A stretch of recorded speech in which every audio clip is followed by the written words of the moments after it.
Gagal itu urusan nanti. Yang terpenting kita berani mencoba dan mencoba. Assalamualaikum warahmatullahi wabarakatuh. Saya Firdatul Jannah, NIM 2202010161. Baiklah, di sini saya akan membahas tentang konsep asuhan keperawatan pada mastoiditis dengan dosen pengampu Ibu Nurse Isnaniar Escape MCAP. Mastoiditis adalah inflamasi mastoid yang diakibatkan oleh suatu infeksi pada telinga tengah, dan jika tidak diobati dapat terjadi osteomyelitis. Etiologi atau penyebab dari mastoiditis ini adalah karena adanya bakteri Streptococcus atau Pneumococcus. Selain itu, kurangnya menjaga kebersihan pada telinga seperti masuk air ke dalam telinga serta bakteri yang masuk dan bersarang dapat menyebabkan infeksi menyebar dari telinga bagian tengah.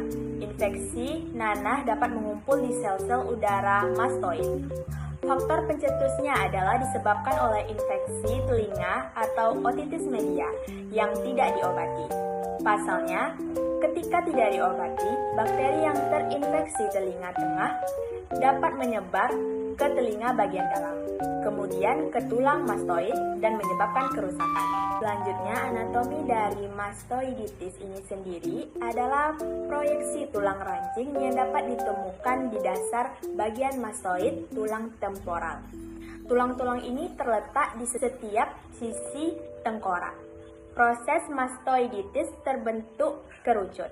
Ia memiliki alur yang dalam di permukaan bagian dalamnya yang disebut dengan fossa digastrik. Ini adalah gambar dari patofisiologi atau WOC dari mastoiditis. Pencegahan mastoiditis yang dapat dilakukan adalah dengan menjalani pemeriksaan kesehatan telinga secara rutin dan tetap menjaga kebersihan telinga. Penggunaan cotton bud juga sebaiknya tidak dilakukan terlalu sering karena dapat melukai bagian telinga. Pencegahan juga dapat dilakukan dengan meningkatkan sistem kekebalan tubuh, yakni dengan berolahraga rutin, mengonsumsi makanan yang bergizi dan seimbang, dan istirahat yang cukup. Pengobatan utama mastoiditis dilakukan dengan pemberian antibiotik sistemik yang diberikan melalui oral ataupun intravena. Jika pemberian antibiotik tidak memberikan perubahan yang bermakna, maka dapat diberikan tindakan pembedahan untuk mengambil bagian tulang mastoid yang telah terinfeksi. Pengobatan yang diberikan secara dini dan terstruktur membantu mencegah terjadinya komplikasi. Komplikasinya yang dapat terjadi adalah seperti vertigo, kelumpuhan pada saraf wajah, hilang pendengaran atau tuli, radang selaput otak, kumpulan nanah pada otak atau saraf tulang belakang, dan penyebaran infeksi ke seluruh tubuh. Selanjutnya, saya akan membahas tentang asuhan keperawatan pada mastoiditis. Yang pertama ada pengkajian, yang A mengumpulkan data seperti nama, usia, jenis kelamin, alamat, suku atau bangsa, status, agama, dan pekerjaan.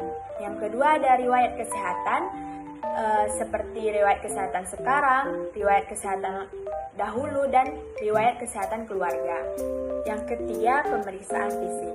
Yang A, keadaan umum klien, seperti kesadaran, tanda-tanda vital, suhu, nadi, pernapasan, dan tekanan darah. Yang B, ada sistem pernapasan. Yang C, ada sistem indera, seperti mata. Yang C, sistem indera, seperti mata, tidak terdapat udem pada kelopak mata. Selanjutnya, hidung mampu membedakan berbagai macam aroma. Yang terakhir ada telinga. Telinga tampak kotor, terdapat nyeri tekan, terdapat pembekakan di belakang telinga, terdapat sekret, daun telinga tampak merah dan memakai alat bantu mendengar. Yang keempat, data psikososial. Yang kelima, data psikologis, dan yang terakhir ada data spiritual.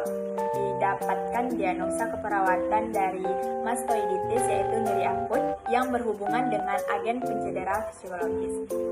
Standar luaran keperawatan Indonesianya, setelah dilakukan tindakan keperawatan selama 1x24 jam, diharapkan nyeri akut membaik dengan kriteria hasil keluhan nyeri menurun, meringis menurun, gelisah menurun, kesulitan tidur menurun, perasaan depresi menurun, frekuensi nadi membaik, proses berpikir membaik, tekanan darah membaik.